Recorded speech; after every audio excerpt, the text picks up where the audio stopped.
그리고 더더욱 재판 지연 전략 아니냐고 의심받는 게 하나 더 있습니다. 예정대로라면 오늘 화요일에 이화영 전 부지사 재판이 열렸어야 됐는데 어제 이런 일이 있었습니다. 이 기피는 재판부가 불공평한 재판할 염려가 있기 때문에 기피하는 것이지 지연을 목적으로 신청하는 것이 아닙니다. 재판정에서 충분히 보셨을 것이고 숱한 유도신문들, 편파적인 재판 진행, 기소되지 않은 사실에 대한 광범위한 증인신문의 허용, 절대 있을 수 없는, 그리고 이 법관이 향후에 자기 스스로 부끄러워해야 될 재판으로 기억되어야 된다고 생각합니다. 현재 저희가 그 본 사건 재판을 지연시킬 목적이 전혀 없습니다. 저는 검찰이 만들어낸 프레임이라고 생각하는데 그런 프레임이 너무 강력하고 익숙하다 보니까 기자님들도 다 그 프레임에 어느 정도 영향을 받지 않았을까. 마지막 말이 좀 인상적이네. 기자들도 그 프레임에 검찰의 프레임이 짜놓은 틀에 좀 갇힌 거 아니냐는 비판했는데 뭐 그런지 아닌지 한번 지금부터 보죠. 구자능 변호사님. 이화영 전 부지사 측이 재판 법관 기피 신청을 한 이유는 재판부가 김성태 전 회장 검찰 유도신문을 제지하지 않았다. 재판이 불공정하니까 기피 신청서를 냈어요. 어떻게 좀 받아들이셨어요? 저거는 정말 실무 조금만 아는 변호사면 저런 얘기 낯뜨거워서 못하거든요. 저건 명백히 재판 지연 의도가 있다라고 생각이 돼요. 첫 번째로 지금 이 법관 3명에 대해서 기피 신청서 냈잖아요. 예. 이미 1년 동안 재판을 해온 재판부예요. 1년 동안 아무 문제 없이 진행하다가 이재명 대표에 대해서 검찰 진술 증거가 들어오네 만에 그때 딱 문제가 생기면서 법정에서 부부싸움 벌어지고 그 전에 재판 절차에 대해서 법관에 대해서 문제 삼은 적이 한 번도 없잖아요. 예. 그렇죠. 그 판사에 대해서 왜 갑자기 지금 기피 신청을 하는가가 설명이 안 돼요. 그리고 유도신문 때문에 기피 신청한다는 말은 제가 정말 법조계 이렇게 들어온 이후로 처음 듣거든요. 보통 증인신문 할 때 유도신문을 하는 경우들도 많이 있지만 우리 뭐 미국 법정 드라마 이렇게 할 때 상대방 쪽에서 이 있습니다. 지금 유도신문하고 있습니다. 이래서 판사가 아 맞네요. 이제 그 질문을 삭제하십시오. 이렇게 하잖아요. 그럼 변호인들은 본인들은 뭐 하면서 그걸 제지를 안 했죠? 그러니까 지금 그게 진행된 거에 대해서 자기들도 질문으로서 할 수 있다고 생각해서 넘어갔던 거를 거슬러 올라가서 트집을 잡는 것에 불과해요. 예. 그리고 유도신문이라는 게 원래 검사가 하는 거에 대해서 의미가 있다고 하면은 검사가 하게끔 하고 예. 그리고 상대방이나 판사는 유도신문이 얼마든지 허용되거든요. 그러면은 판사님이 직접도 물어볼 수 있는 거기 때문에 그렇게 해서 실무적으로 넘어간 부분들을 이제 와서 꼬투리를 잡는 것이다.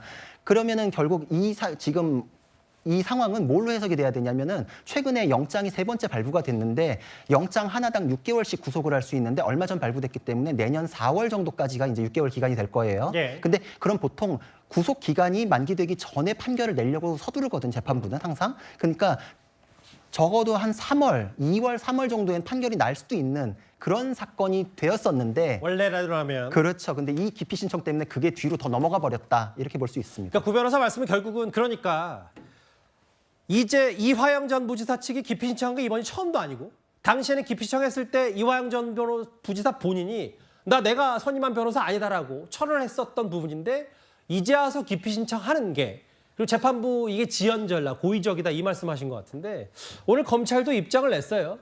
지금까지 1년 넘게 재판이 진행됐는데 선고를 앞두고 기피 신청하는 경우는 본 적이 없다.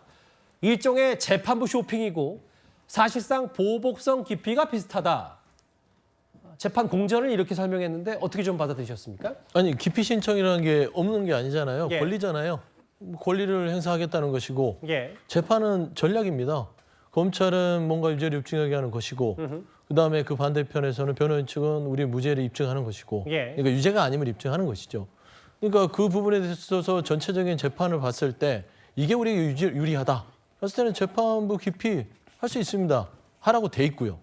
근데 거기에 대해서 말한 대로 아까도 재판부가 이 기피 신청에 대해서 인용이 되는 여부를 보고 재판 여부를 하겠다. 예. 그런 것도 재판부가 판단하는 것이에요. 그러니까 재판의 서로 간의 공방의 과정과 서로 간의 전략의 과정을 가지고 여기에서 논평하는 게 얼마나 큰 의미가 있는지 모르겠지만 저희는 뭐 이런 모르겠지만 예. 제가 말씀드리는 예. 것은 이 지금 이화영 이 부지사 측의 예. 이런 어떤 재판의 기피 신청 전략이 맞득지 않다라고 비판할 수도 있지만 저는 그냥 개인적으로는 이 변호인들이 본인들의 이득이 되는 방향으로 결정을 했을 것이다 네. 라고 보는 것이 가장 상식적이지요. 제가 예. 근데 실무적인 거 하나만 추가로 설명을 드릴게요. 예. 이 기피 신청을 하면 재판이 정지되거든요. 예. 근데 6개월 동안 구속되어 있다가 만기가 되면 풀려나잖아요. 근데 이화영 전 부지사. 그렇죠. 근데 지금 기피 신청이 제기가 돼서 기피에 대한 재판을 열면 그 구속 기간이 정지돼요. 그러면 기피에 대한 결정이 나오고 그 6개월을 다시 카운트해요. 그렇기 때문에 피고인 입장에선 대단한 불이익이에요. 되도 않는 기피 신청을 그래서 안 하는 거예요. 그러니까